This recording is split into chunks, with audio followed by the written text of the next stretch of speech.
It's just a flesh wound. Your arm's off. I've had worse. No, you haven't. Today we're taking a look at Hiya Toys Exquisite Mini Predator 2 Battle Damaged City Hunter.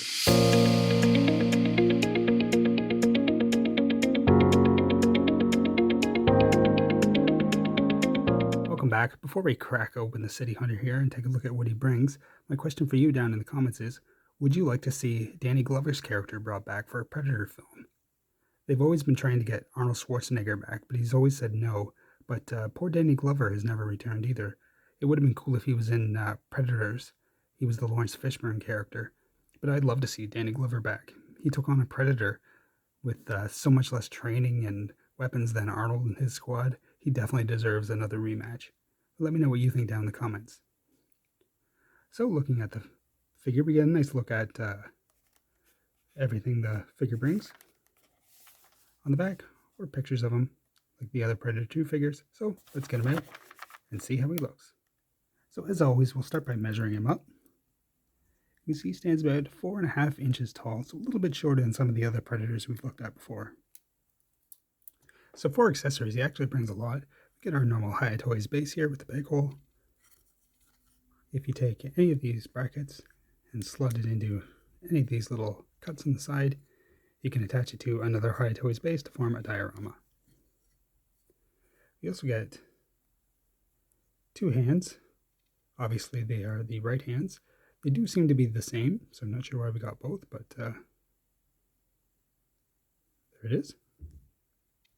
We do get a collapsed version of his spear,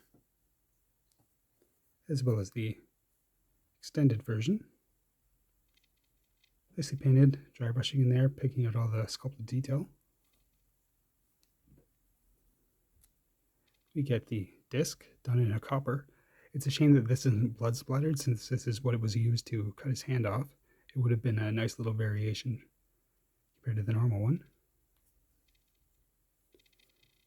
We also get his plasma caster, which you can attach to him, which I'll do in just a second.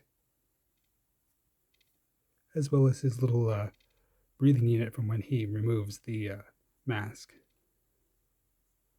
which can be attached. Again, I'll show that in just a second. It's a shame we don't get the mask itself, the normal biomask, but fortunately not. Also would have been nice to have a severed hand too, but it is what it is. So bringing in him, you can see there's a little slot on the back there. So you just take the little peg from the plasma caster and just kind of slot it in. It's a soft rubber.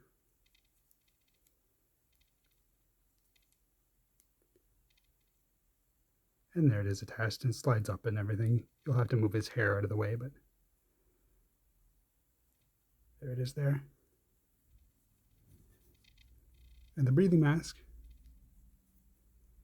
just fits in under his top tusks.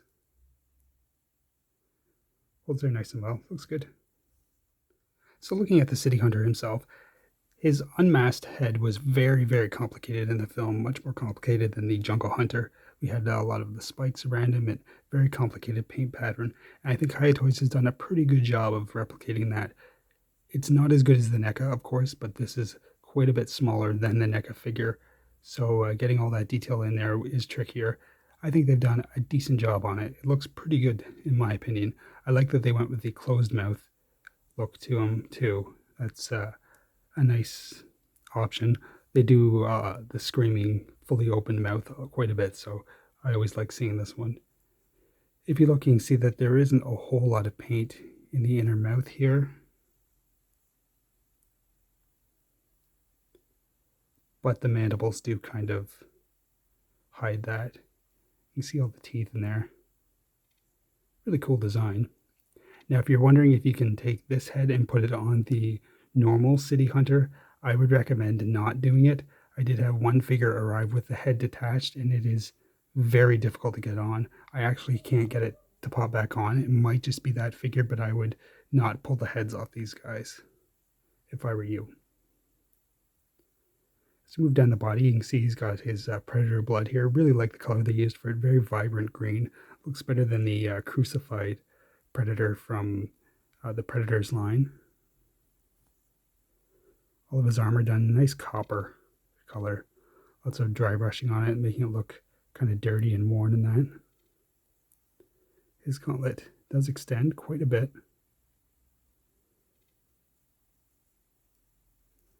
As you move down, he's got the spot for the disc. This can be a little bit tricky to put in, especially when you're doing it on camera. Might be able to get it. No. There are two little peg holes there, but it's tricky.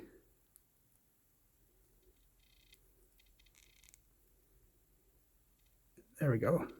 Got it. Probably won't stay, but it's in there. More copper color armor on there.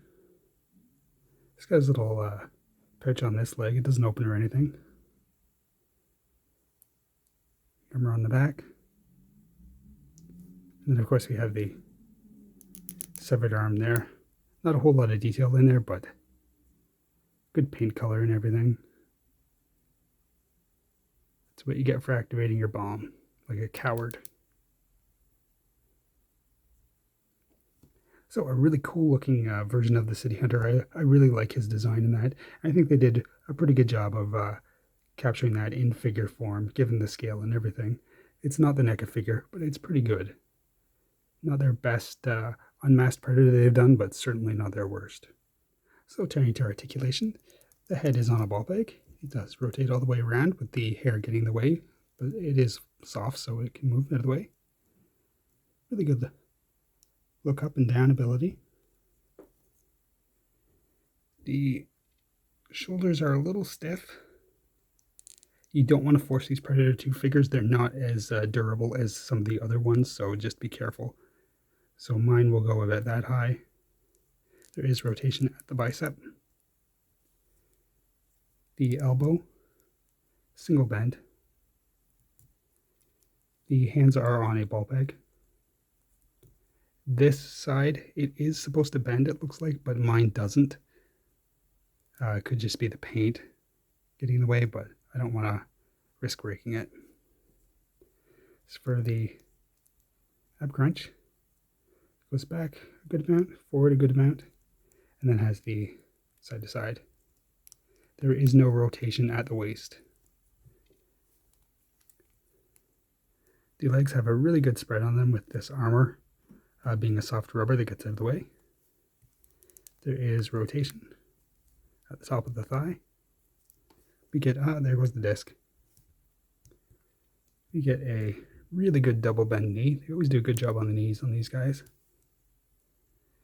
The foot rotates, and there is just a little bit of movement up and down. I don't think it's an actual hinge. I think it's just the peg wiggling around. So somewhat limited due to the design of the figures, the durability of them. You might be able to get a little bit more out of your arms compared to mine, but just don't force it. You don't want to break the figure. So a really solid version of the unmasked City Hunter. I think anyone expecting screen accuracy in a figure this size for $20 is kind of kidding themselves. Even Hot Toys didn't do a great job on the City Hunter. You really have to go to something like a Prime 1 statue to get a really screen accurate version of them. But I think what they did deliver here is really good. This is one of my favorite Predator designs, so it's good to see that they did a good job on them. The accessories are really nice, and I like the paintwork on the body, and really the screen color is really nice. I have reviewed many other Hiya Toys Alien Predator figures and have many more to come, so be sure to subscribe if you want to see those. But for right now, I'd like to thank you for watching, and I'll see you later. Bye.